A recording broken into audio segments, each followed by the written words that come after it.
Dear diarrhea full of shit. Just play along me, myself, and I know one else. I'm so legit. I don't have anything to say. I'm a YouTuber. But we only worked 3 hours today before it got too wet and muddy, so we shut it down. They work more here, so I'm gonna have to buy me. So I have like overall.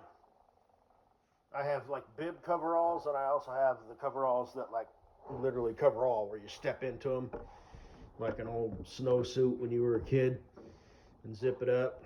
I have muck boots or whatever they're called, but I need to get some insulated muck boots, and I need to get some insulated rubber gloves. Not like doctor's rubber gloves, but they're like rubber, you know, gloves that are, your fingers are more dexterous and whatnot. They're not the leather gloves. They're rubber, but I need to get some that are like lined. Other than that, I'm all good to go. Got all the stuff that I need. The 2 toolboxes that are in the container shed, of course, are all fucking mixed, maxed and stuff. So I'll try and sort those as best I can. I want to get like a battery operated. It's like an impact gun, but it's like a battery operated socket basically. So I can get. They do have wrenches and sockets, but they're all mixed matched. I'll sort them as best I can. I'll probably find out that they're not complete. So they can buy those. I don't have to buy those out of pocket. Same thing with the last company. I might have to buy my own battery operated socket. That just makes things easier. That way you can buy, you hold one with the wrench with your hand, and then the battery operated socket, and just, and you tighten things together. It just makes things quicker, and it just makes life easier. And I want a full set of. They actually have like ratchet socket sets.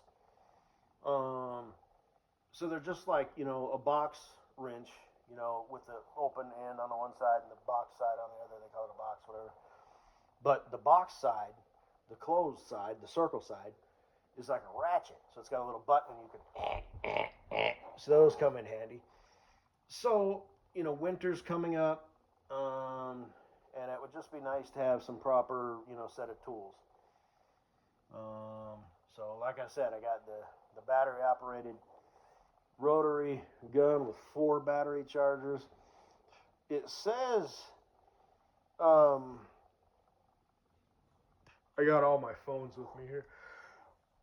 Oh, I just take one with me to work, but the one that I got the app on and whatnot. But hang on.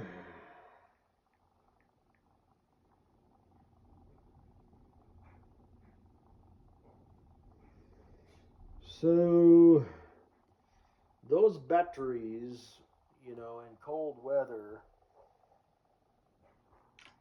Basically, I'm going to have to pack them up and take them home with me. I can't leave them in my car because it would get too cold. In the winter, I guess I'm going to start parking my car in the shed. And it does have electricity, and I was going to put like a heater out there. So I guess I could keep them in the car. I don't have to pack them in with me. Because I can have a electric heater just pointing...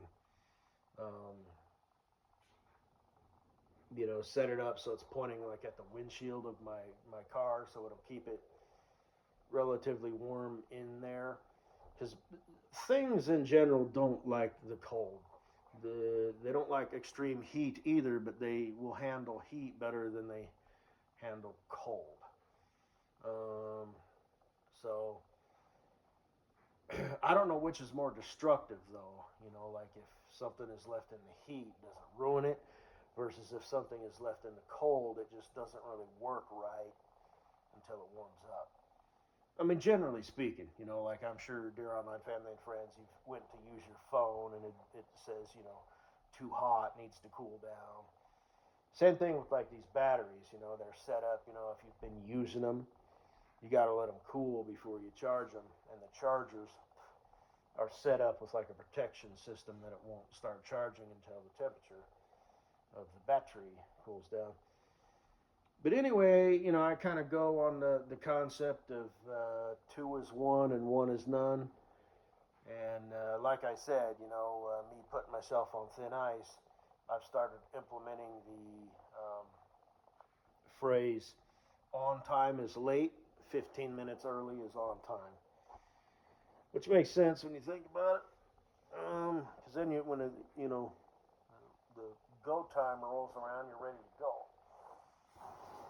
But anyway, I also have, long extension cords and one that plugs in, because that rotary hammer does make things a lot easier cleaning that cone. But I got an old, blanket for if the belt's kind of wet and stuff, and we take turns, cleaning it. I couldn't find any videos on YouTube of it being cleaned. I may or may not one day take my phone in there. I don't think I have that phone set up to upload to YouTube, but that isn't the problem. But just to get a quick, it is a ridiculous job. It is fucking goofy, fucking stupid. But even just crawling up in there to get on the belt and slide down underneath it. And then once you're in it, it's just ridiculous. It's fucking ridiculous.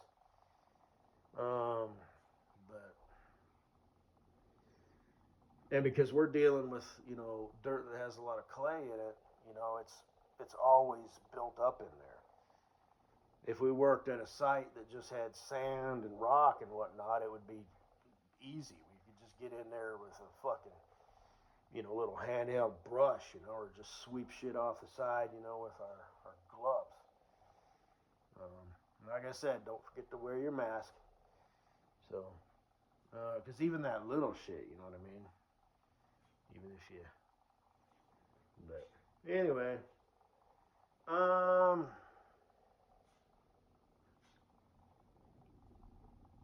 so that's that. It's funny, today it was all raining and shit, and again, I had one of those moments, where to myself I thought, remember when you sat in a climate-controlled cab, and you could eat and drink, and listen to the radio or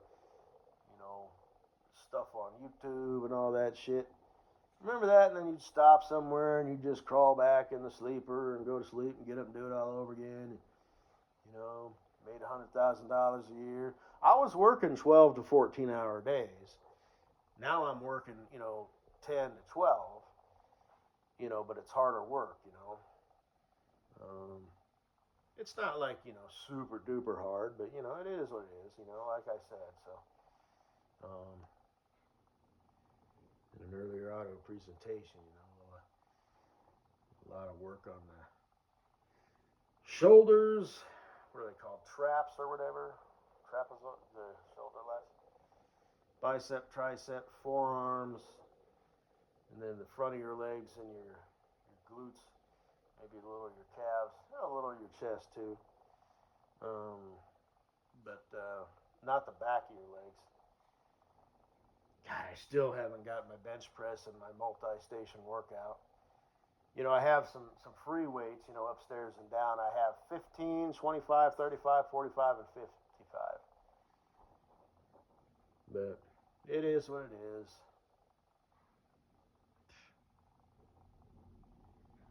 I'll get her done. I know my critics, and all the hoes who want to sex me up and all that are like, well, now it's winter. You won't get anything done. You're the master of excuses. Yeah, but it's gloomy out. It's not raining or snowing or even cold, but it's overcast. And, well, you know what that means. Netflix and chill. So, wouldn't want to go out and run errands or anything. Anyway. But Yes, indeed.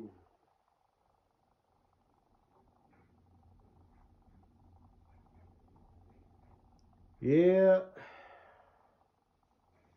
We have to lock out, tag out, and shut the machine down now because that's the way we're supposed to be doing it anyway.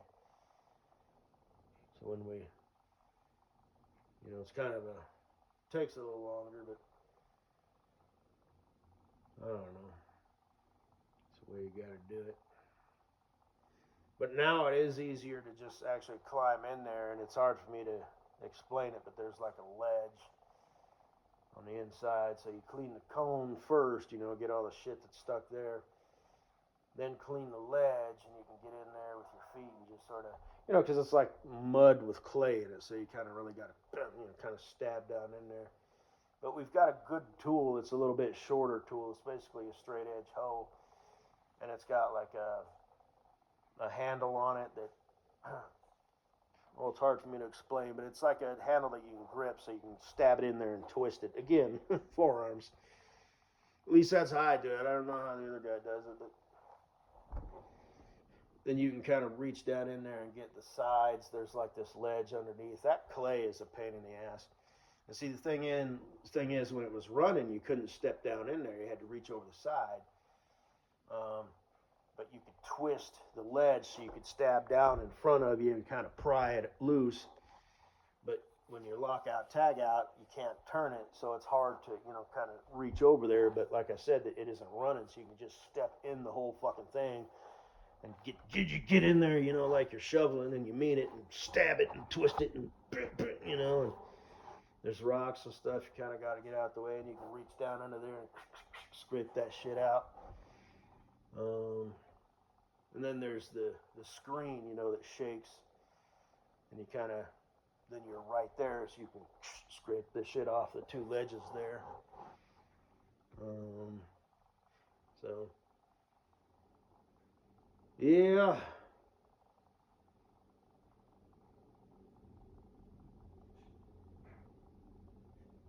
I guess it's kind of funny when that thing shuts down, the last couple like bounces, it's like the whole damn machine is bouncing because it's like, and then when it slows down, it's like, and then like just before it stops, it's like,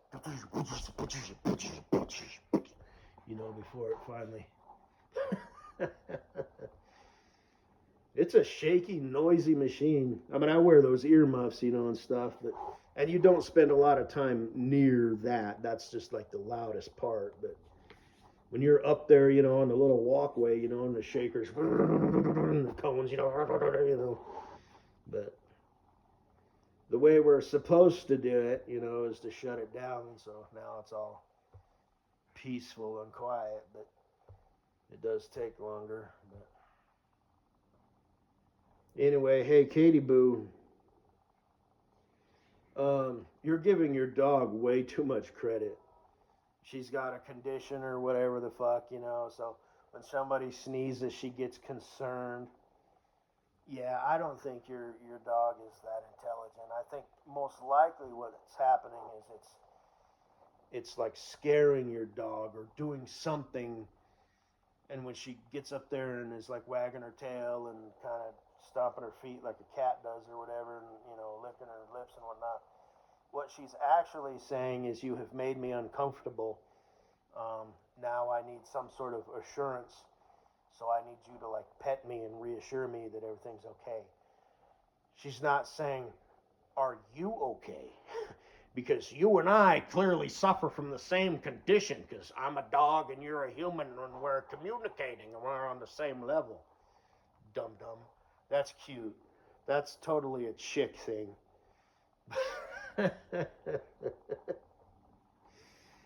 Just saying. She gets concerned for some reason. It's probably because she has a sneeze issue too. Oh, shut up. That's adorable. Dogs hear better, Maybe she's just like, yeah, and then all of a sudden, whoa, whoa, whoa, whoa, whoa. And she just gets uncomfortable, So in your eyes, she's like, oh, are you okay? But what's really going on is she's like, I need comforting now. So she, pet me, and stuff. You silly girls. But anyway, I bet you wish you had a man in your life. The only love you have in your life that's like reciprocated is your friends, maybe your family, maybe your sister, and your dog. So, bet you wish you had a man in your life to tell you were pretty and shit and all that. The dinner was good. You're the best thing that ever happened to him. Occasionally, every now and then, just sort of playfully. Otherwise, it comes off as needy and thirsty, and even if it's on a subconscious level. Like I said, the best communication is unspoken. A look, a hug, a little rubby, and that's it. Quick slap on the ass. If the mood is right, and the timing is right, and the whatever. If a guy could be doing really good, he just went through all the motions, and then he opens his stupid mouth and says, "You're the best thing that's ever happened to me." Now in your world, on the surface, you're like, "Oh," but subconsciously, deep down in your soul, you're like, "This motherfucker." This motherfucker like needs me. I mean, it's hard for me to explain. And you probably don't know what I'm talking about because you're a silly girl. You don't know shit. You just feel shit. You don't like step aside yourself and figure it out. It's just the thing that chicks don't really have. Most guys don't have that ability either. Just human beings. But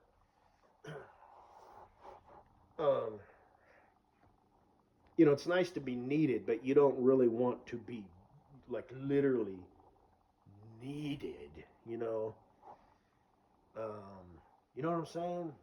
So, okay. I figured you'd understand. But, so yeah, if a guy just leaves it at that, you're like, "Oh, my man, I'm so lucky."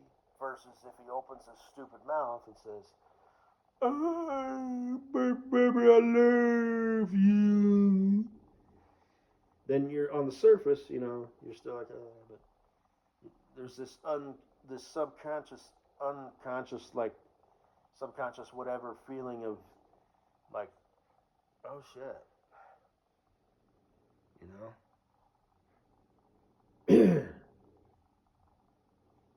So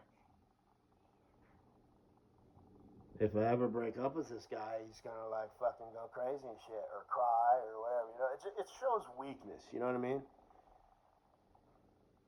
A man needs to show that he loves and adores and appreciates his woman without words. And I'm being real, and I didn't hear this anywhere or anything. In fact, I can't even think of a time that it's even ever been said.